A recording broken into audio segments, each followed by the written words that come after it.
During our first Sunday, we talked about grace in the metaphor of water and the oceans. And then last week, we continued still with water on how to live by grace in the same way we use water.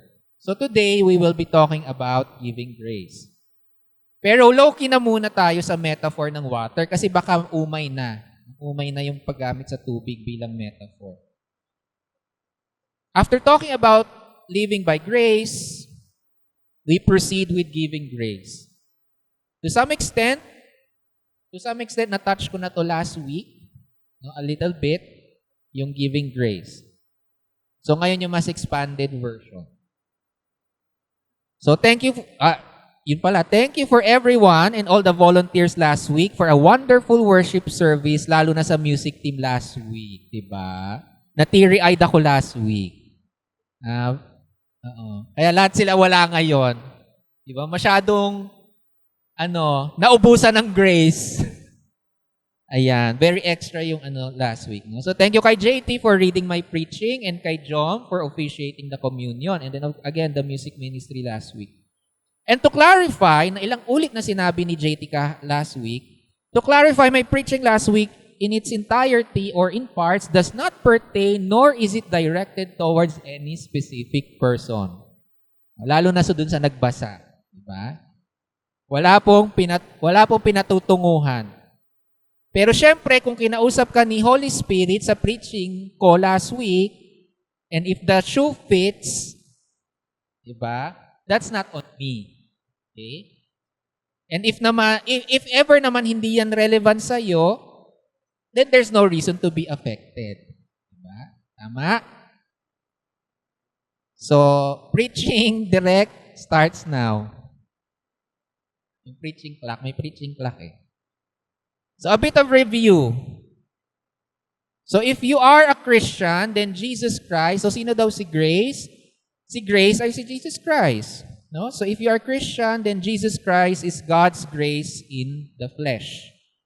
And the source of God's grace. Whether you are progressive, conservative, moderate, or somewhere else in the Christian spectrum, Jesus of Nazareth, nagkakasundo lahat ng Kristiyano, Jesus of Nazareth, as a versive peasant Jew, is God's living grace and our source of grace. Kung Kristiyano ka. Kung hindi ka Kristiyano, di hindi si Jesus ang source of grace mo. And that is okay. Okay? So Jesus, ayan, ano itong sabi? Ayan. So si Jesus ba ang ating Lord, Savior, Teacher, and Friend? Amen? Parang di kayo sure. Ba't kayo nandito? Diba? God's grace like an ocean which no one can own. So another, review. God's grace like an ocean which no one can own or control exclusively should be available and accessible to everyone, whoever they are or whoever you are. And no one is outside of God's grace. Amen? Jesus in the gospel writings telling us his teachings, and by his example, shows us how grace looks like. The Apostle Paul, responding to community issues by writing to the Christian communities spread across the Roman Empire under Roman oppression or oppressive system, brilliantly articulates the theology of grace. Both Jesus and Paul's theology of grace are subversive and countercultural to the cruel and oppressive system of Rome. For Christians, sa ating mga Kristiyano, grace is no longer based on the cruel systems of the world, the empire, at ng mga nagaharing uri or the emperors and kings. Grace is God's free and willing gift to all, and no one can work to earn or deserve grace. Grace is based on love, compassion, kindness, and certainly common good for all. Amen? Lastly, grace is something we receive. Grace is something we receive and experience through each other, sa pamamagitan ng bawat isa, through each other's giving of grace. We are also God's channel or alulot of grace. Embudo. Pwede na embudo, di ba? Embudo of grace. So, we give grace because we have received grace upon grace as per the Gospel of John chapter 1 verse 16. Whoever you are, whatever your situation is then and now, in a unique and contextual way, you have received and experienced God's grace. Masasabi niyo ba that you have always received and experienced God's grace during your difficult or painful moments? Masasabi niyo ba? O hindi? So-so. Hindi ko alam. In your life, sa lahat ng mga naranasan niyo sa buhay, even in the most difficult, painful times, masasabi niyo na ba na andun yung grasya ng Diyos during or after those difficult moments? Andito kayo ngayon. By God's grace. And the only reason we are here week after week, worshiping and volunteering together for 18 years as Open Table is only because of God's grace through the grace of each other. Diba? The only reason na nandito tong simbahang ito ay dahil sa grasya. Tama, mga ugat? Amen. Grace is not something hoarded or exclusively kept for ourselves. Otherwise, like stagnant water, it will rot. Give away whatever grace you have in many different ways and situations. So, kailangan nyo ring ipamigay yung grace. Kasi tulad ng tubig, pag nakaimbak ng matagal, mabubulok. Pero how do we give or extend grace nga? Paano nga ba natin ipinamimigay ang grasya? What's the first obvious thing to do to be able to share grace? Agay, what's the very first thing to give grace?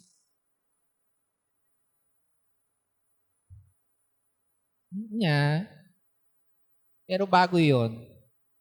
What's the first obvious thing? Ano yung definition ng grace? Ano yung, if you will use another word for grace? Ha? Hindi matter. Ano? Loving kindness or simply as kindness. So, the first way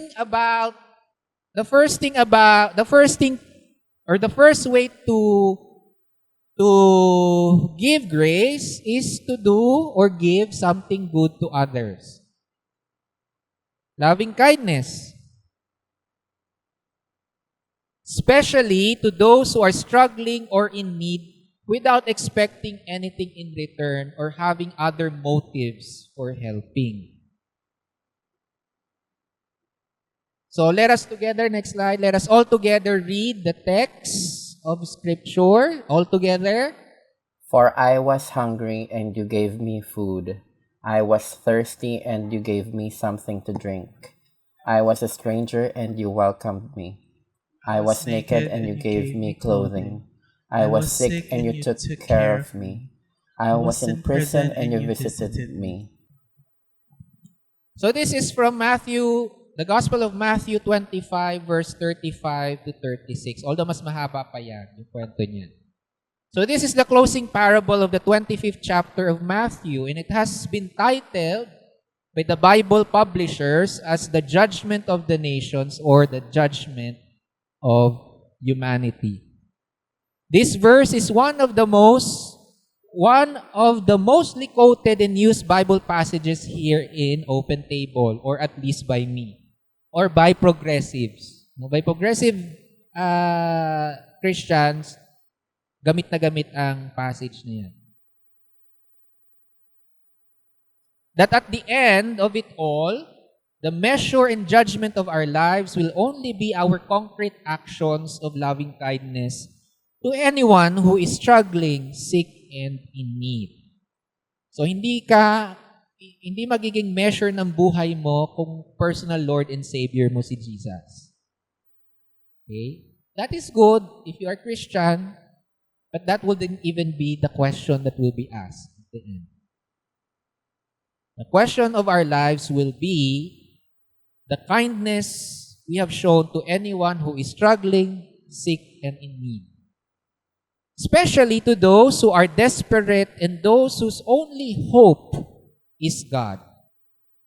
Narinig nyo na ba yon? Narinig nyo na yung, for some MCC, narinig na yan, di ba? Diba nakuha ko yun sa UTS, sa seminaryo. Those whose only hope is God. Narinig nyo na yun? Those whose only hope is God. It means and refers to people na wala na ibang makapitan at malapitan maliban sa Diyos. Sa sobrang hirap o bigat ng kanilang sitwasyon, na halos wala na silang malapitan, ang tanging lalapitan na lang nila ay ang Diyos. Giving grace means to do or give something good for each other and for those in need when you are able without expecting anything in return nor any ulterior motive as reason for helping. Now, let us be clear. Maging malinaw tayo. Helping and doing good does not mean doing it stupidly or being gullible. Okay? Hindi yan yung nagpapauto ka sa kung sino man para bilhan mo ng mamahaling gamit or gadget. Again, wala akong pinatutunguhan. Hindi yan yung kakakilala nyo pa lang for a few weeks or a few months, pinautang mo na ng libo-libong pera. Ha? Hindi yan yung gwapo o magandang nakilala mo sa social media, send ka agad ng GCash. Okay? Hindi ganun yon. Hindi yun loving kindness. Okay? So, kindness is not something that we do it stupidly or being gullible. Okay? So, wala sa script. For example, sa amin, sa bahay namin ni Lawrence, every now and then, merong kumakatok dyan sa amin, nanghihingi ng tulong. Hindi na kami tumutulong.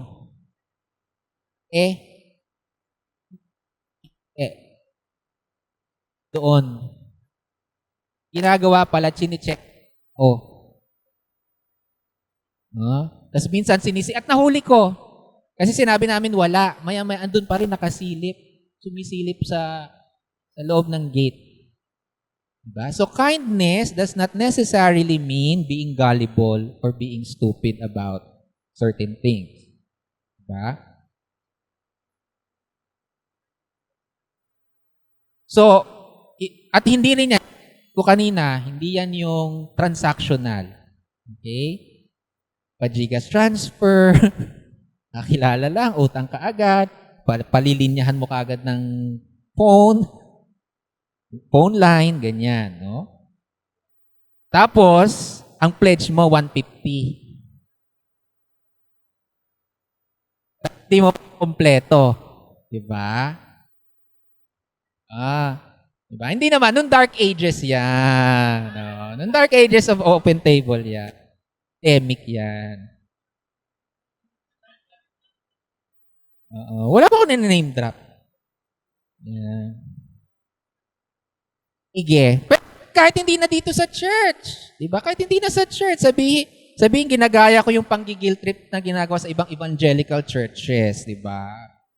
Sige, kahit hindi na sa MCC, sa ibang charitable organizations na lang, no? Halimbawa, sa Angat Buhay, diba? Hindi makapag-donate or magbigay. May pang-ES, walang pang-offering o pang-ayuda. Walang pang-ayuda sa Pride Cares or Angat Buhay Foundation. Diba? Charis, not charis. Again, wala akong judgment. Wala akong judgment sa kahit anong ganap nyo Mga akla, bahala kayo sa kung anong mga ganap nyo sa gabi. Don't get me wrong. Personal niyong mga buhay yan at mga relasyon, pinaghirapan yung mga resources nyo, hindi yun ang problema. Ang problema, yung mga desisyon nyo sa buhay na minsan pa julit-julit. Okay? Priorities in life, girl. Go, experience God in those private extracurricular activities. Basta wag lang excessive, di ba? At ayusin natin ang mga priorities natin. At ito, pardon the language, ang dami kayang katangahan. Ang daming katangahan because of wrong priorities and wrong forms of kindness. Minsan talaga napapaisip ako, mga internal thoughts ko, naku, kung sa simbahan na lang ba o sa Pride Cares na lang binigay o sa Angat Buhay. Diba? Ang daming naloloko na sa scam at nakukuhaan ng malaking pera because of wrong priorities and motivations masked or justified as kindness. Aray? Aray ba? Diba? Maraming nai-scam, nakukuhaan ng malaking pera because of the wrong kinds of kindness. Diba? Akala natin nagiging lang ako sa kanya. No. Diba? Remember, kindness, it's not something you do so that you can feel good about yourself. Amen? Kindness is not something you do so that you can feel good about yourself. Kindness is not something you do or give expecting love and intimacy in exchange.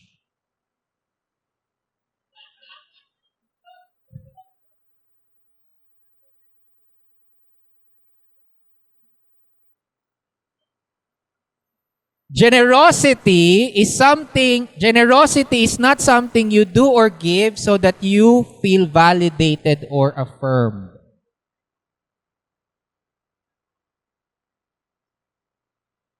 No.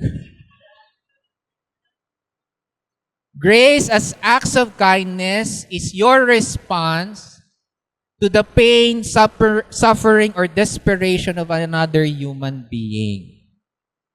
Ulitin ko. Grace as an act of kindness is your response to the pain, suffering, or desperation of another human being.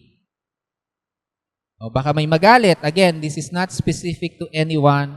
Ito ay nangyayari naman talaga generally sa sangkaaklaan. At maski naman sa mga shilbuli-bambam na nagkapilang bukas live-in na kaagad. Oh, totoo? Totoo? Akala nyo, puro akla lang palagi ang ando dito, no? Mga shibuli-bambam, bukas, nagkapilang live-in. Tapos, joint bank account na kagad, di ba? And maski naman sa mga straight, even sa mga straight, these things happen then. No? Aside from loving kindness, there are 7 other ways to give and extend grace. Aside from loving kindness, the first tangible form of grace, actually dapat ito yung una eh. The first tangible form of grace is presence or being present. To show up. This is also deeply rooted in the most orthodox Christian dogma of the incarnation of God becoming flesh. Emmanuel, God with us. God's presence and grace became flesh when God became physically present in the person of Jesus Christ. In the same manner, we can give grace when we are present with others. When we show up, when a friend is struggling or sick. Grace is when we attend the worship service pag Sunday kahit hindi ka volunteer for the day. Sometimes just being present is enough. After all, everything begins with physical presence. You cannot do anything or very little lang ang pwede mong gawin if you are not present. Pag present ka, maraming pwedeng gawin depende sa situation and need. Tulad ngayon, akala ni Kepi, ano siya, Hermana, lahat na gagawin niya today. Dumating ang ibang Hermana. Presence. Diba? If you are, Binanlaw, Charles. So, pag present ka, maraming pwedeng gawin depende sa situation and need. But as I've said, sometimes just being here is enough. Patience and understanding. Second, one of the closest virtues of grace is patience. Sometimes grace is used interchangeable with patience. For today, I'm not pertaining, hindi ako sinasabi ang patience as yung paghihintay, waiting, but rather pagpapasensya. At kasama ng pagpapasensya ay ang pangunawa or understanding.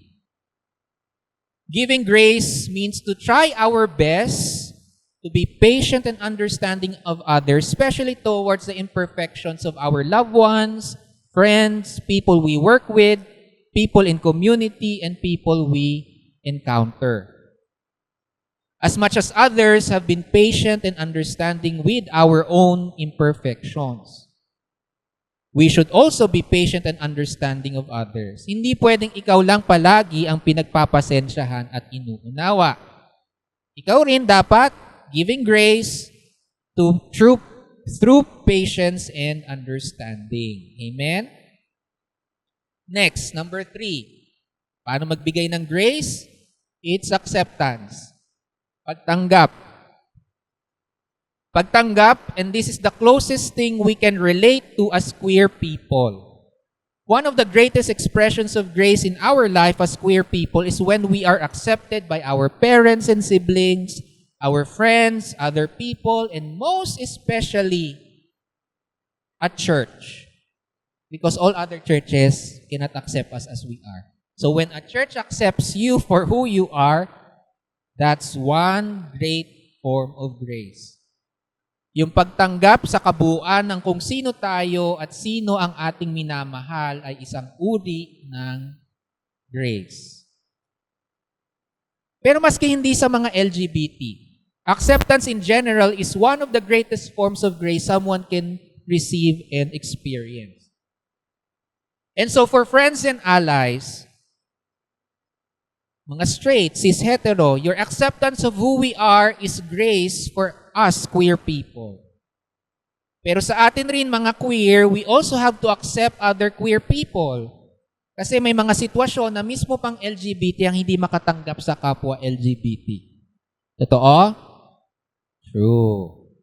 So tayo mga LGBT, we also have to give grace by accepting our other LGBT QIA plus sisters, brothers, and siblings. No?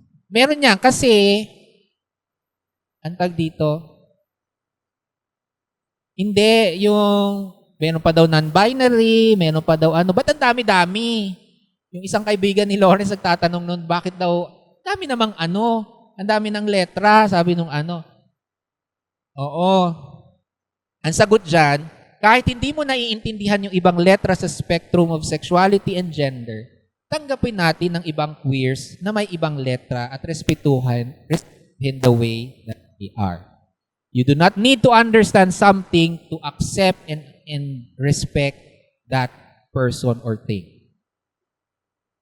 Kasi hindi ka nga ganun. So, wag mo piniting i-internalize. Paano yon, di ba? You don't have to be queer to respect a queer person. In the same way, you don't have to be straight to respect and accept a straight person. Diba? Next, apology and forgiveness. Magkasama yan. Medyo nabanggit. But it is necessary to repeat this twice because it is also a central theology and praxis of the Christian faith, anuman ang denomination or church tradition nyo. Grace means the maturity and the humility to give an apology and to ask for forgiveness when you are wrong, when you have hurt someone, or when you have failed in your commitment or broken your promises. Personal accountability, the initiative to apologize, and the effort to make amends. Yung pagkukusa mong manuyo at ipakitang nagsisisi ka talaga at magbabago is a form of grace. Grace for yourself and grace for the ones you have wronged. Jesus tells us to be merciful so that we may receive mercy as well. Sabi niya sa Gospel of Luke, chapter 6, verse 36 to 30. So, hindi tayo pwedeng humingi ng kapatawaran at pangunawa kung tayo mismo ay hindi willing magpatawad. So, patawarin mo na daw, Jack. Sumagot ka eh. Ano dito? Yun naman yun, di ba? And I will repeat what I have said last week. You cannot call yourself a Christian if you are not willing to forgive. Now, forgiveness, ito naman, ang pang-balance dyan, forgiveness does not mean an erasure of what happened. Minsan, hirap tayo magpatawad kasi parang feeling natin, binabaliwala o binubura yung nangyaring hindi maganda. No. Minsan, interpretation lang natin yun. Forgiveness does not erase the past, nor should it. Forgiveness also does not always lead to reconciliation.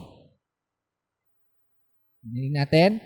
Forgiveness, sometimes it can be a reconciliation, but in other times, forgiveness does not always have to be a reconciliation. Okay? Pwedeng napatawad mo na yung ex mo, pero hindi ibig sabihin na magbabalikan kayo. Diba? Or magiging friends. Yan.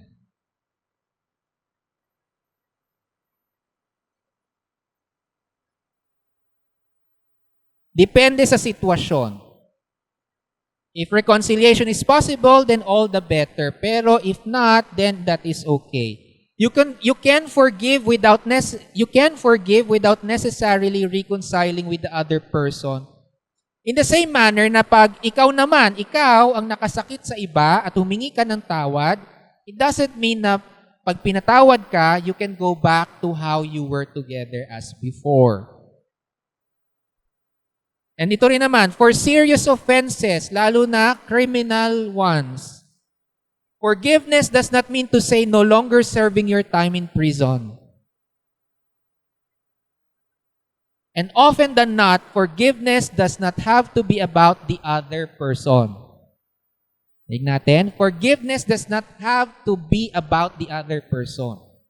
It is about you processing and eventually letting go of the hatred, the anger, and the negative thoughts and feelings that is eating you from the inside out. Forgiveness is cutting your losses and moving on without forgetting what happened and yung mga kasamang lessons. You can forgive and be forgiven while at the same time still accepting and serving the consequences of wrong actions, decisions, and words. Last, on forgiveness. No one can force anyone to forgive at any point in time. Yan yung tsaka sa ibang simbahan eh. Pino-force at minamanipulate at ginigil trip yung, siya na nga yung biktima, siya pa yung igigil trip na, hindi, sige patawarin mo na, nanay mo naman eh. Nanay mo pa rin eh, di ba? So, forgiveness is not something that can be forced to anyone at any time. While I will preach and encourage forgiveness, no one, not including myself, has the authority to force any person to forgive. Forgiveness, however long or short it may take, is ultimately the decision, the process, the journey, and the willingness of the aggrieved person.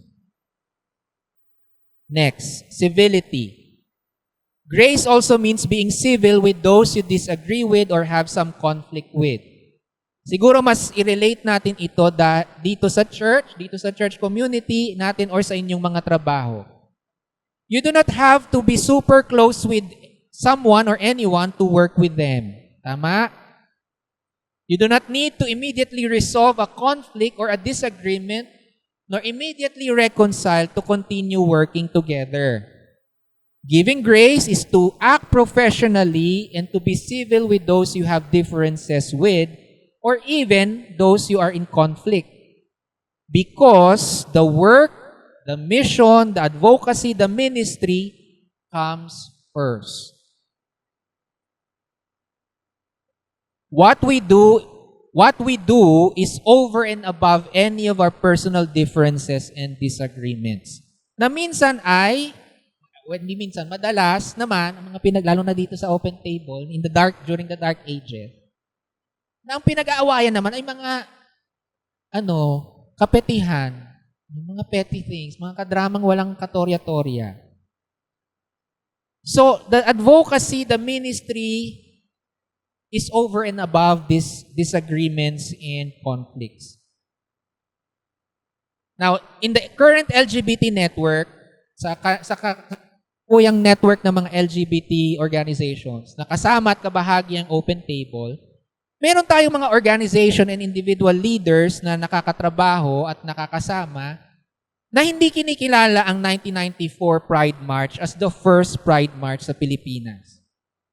Pero, magpapakapeti ba ako or ang Open Table dahil sa magkaibang pagtingin sa kasaysayan? We will always maintain and proclaim 1994 as the first Pride March in the Philippines and Asia. Pero, that won't prevent us from working with other LGBT organizations and leaders who might think otherwise or differently. Ito, ilang beses ko na nakwento. During the olden days of this church, ilang beses na kami nag-away ni Christopher Celeste. Ilang beses na rin nagkasagutan at nagsigawan si Celeste at si Jack. And then, other pang mga awayan noon, but none of those were more important than the ministry and the advocacy that we do together. Ang mga away na iyon na marami ay ministry-related will never destroy our friendships that were forged by our shared struggle as Open Table. Giving grace means being civil with people you work with even if you don't like them and they don't like you for any reason, valid or not. Next, volunteerism. Na mali ang spelling.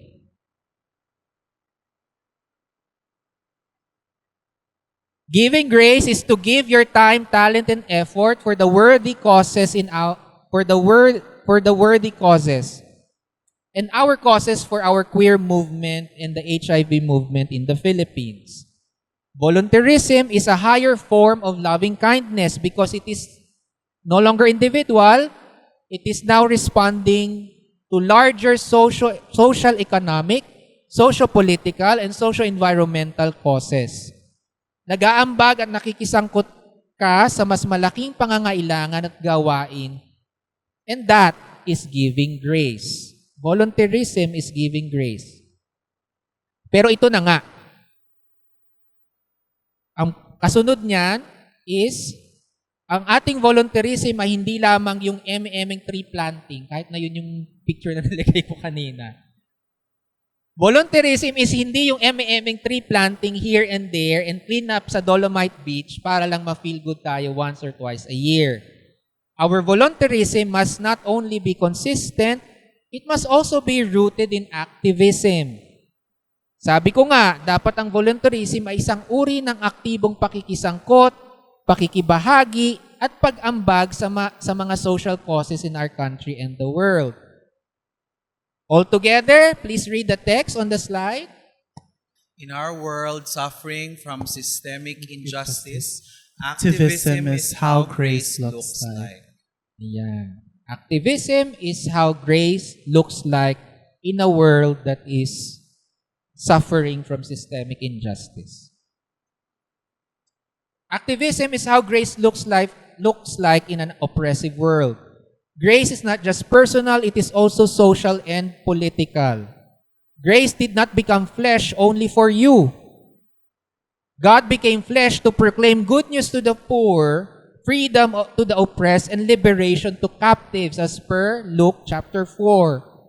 God's grace is God's unrelenting desire for every person and for all of creation to receive and experience loving kindness through justice, equality, common good, and mutual compassion. Did you not know that the prophets of old were your ancient activists? Ang mga aktivista noon ay ang mga propeta. Pag binasa niyong buo ang mga sinulat ng mga propeta tulad ni Isaiah, Jeremiah, and Ezekiel, and the 12 other prophets in the Hebrew Scriptures, hindi nawawala ang kanilang criticism of government, including their call for justice and compassion for the oppressed. Activism is prophetic, and Jesus was not only a healer and teacher, he was also a prophet. Activism and advocacy are essentially part of our faith and sacred scriptures. Isang uri ng grace ang pag-attend ng protesta. Hindi natin kailangan katakutan ng protesta. Hindi natin kailangan i-demonize ito. All of the advanced countries, except for a few, ay merong vibrant na aktivismo. One example is South Korea. Diba ang hilig-hilig nyo sa K-drama? Sa South Korea, mabilis mag-rally ang mga mamamayan pag merong issue ng korupsyon at maling ginagawa ang kanilang national elected officials. Wala silang rally for unity. Rally against corruption sila. Ang France, Viva la France! Some of you love na love ang Les Miserables. Marami sa mga akla, dream puntahan ng Paris without, Paris. Without realizing that it has a history of peasant revolts, labor movement, and socialism. And up to now, anytime na merong hindi magandang ginagawa ang gobyerno nila laban sa mga manggagawa, they will protest immediately. Meron nga yun sa news, ano yun? Bahay ba ng Prime Minister yun? Mayor? Yung tinabunan ng EBS? Ganong katapang ang mga Pranses, di ba? Pag meron silang hindi gusto. Isang, ano yan? Yung Bako ba yun? Bako, tinapunan ng yung bahay ng mayor. They will protest immediately. Let us consider rin na kaya hindi umuunlad ang ating bansa hindi dahil sa 3 EDSA rally na nangyari or dahil may mga aktivistang reklamo ng reklamo. Can we consider na kaya hindi umuunlad ang ating bansa kasi kinukonsinti natin ang mga korap na politiko sa gobyerno at kulang na kulang pa ang ating pagpoprotesta as compared to South Korea and France. Protest is not the disruption of law and order. Society and government, and even some of the laws are disordered. That's why protest becomes necessary. Ulitin ko. Protest is not the disruption of law and order. Society and government are disordered. That's why protest becomes necessary. How to give grace in a cruel and oppressive world? Volunteer based on activism. And do not be afraid to protest the injustices around us, even if things won't change immediately or will not happen within our lifetimes. Of course, I understand na may kanya-kanya tayong kahandaan at pangunawa, and I will never force anyone to join any protest nor support any political group. Open Table, while I'm its pastor, will never force, pressure, or manipulate anyone, any of its members and leaders to attend any rally. But I hope you will, by your own informed choice, when you are ready, lalo na ngayong darating na Women's Month at Labor Day. Huwag tayong maglaborakay, magla-protesta tayo sa In summary, How do we give grace? Eight items. Doing and giving something good. Number 2, the gift of presence. Number 3, patience and understanding. Number 4, acceptance. Giving acceptance. Number 5, apologizing and in turn forgiving. Practicing civility, volunteering, and lastly, activism or advocacy work. And we can only give grace and do so much good if we are together as a church community, serving each other and contributing to our larger queer sector and the Philippine society. Kung hindi man dito, ang bet nyo, there are other communities and organizations who are equally doing the work of grace in other ways in other places. The point is, we can do better and a lot when we give grace together, the same way the early Christians did.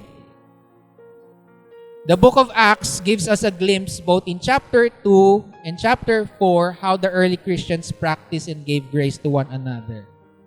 Acts 4 tells us, now the whole group of those who believed were of one heart and soul, and no one claimed private ownership of any possession, but everything they owned was held in common. With great power, the apostles gave their testimony to the resurrection of the Lord Jesus, and great grace was upon them all. There was not a needy person among them.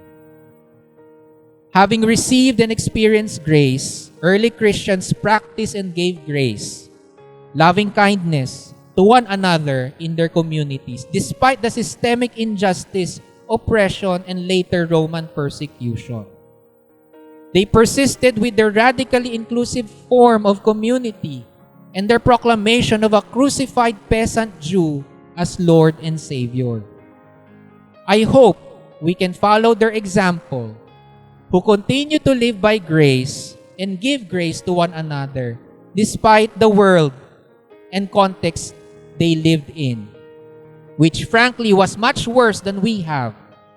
They remained joyful and hopeful in the midst of fear and anxiety, and even in the face of impending death. I hope, like them, we will not be overwhelmed with the current problems and troubles of our world today, but instead, like them, draw out strength, courage, joy, and togetherness from the deep well of God's grace through Jesus. May we continue to grow by practicing and giving grace. And then, together with other organizations and networks, may we relentlessly demand for justice and denounce oppression. May everything we do as a community and as part of our sector serve as our subversive act of resistance against the cruelties of this world. In Jesus' subversive and countercultural name, we pray. May it always be so. We say, Amen. Listening to this preaching, may we respond to God's calling and receive God's blessing. Thanks be to God.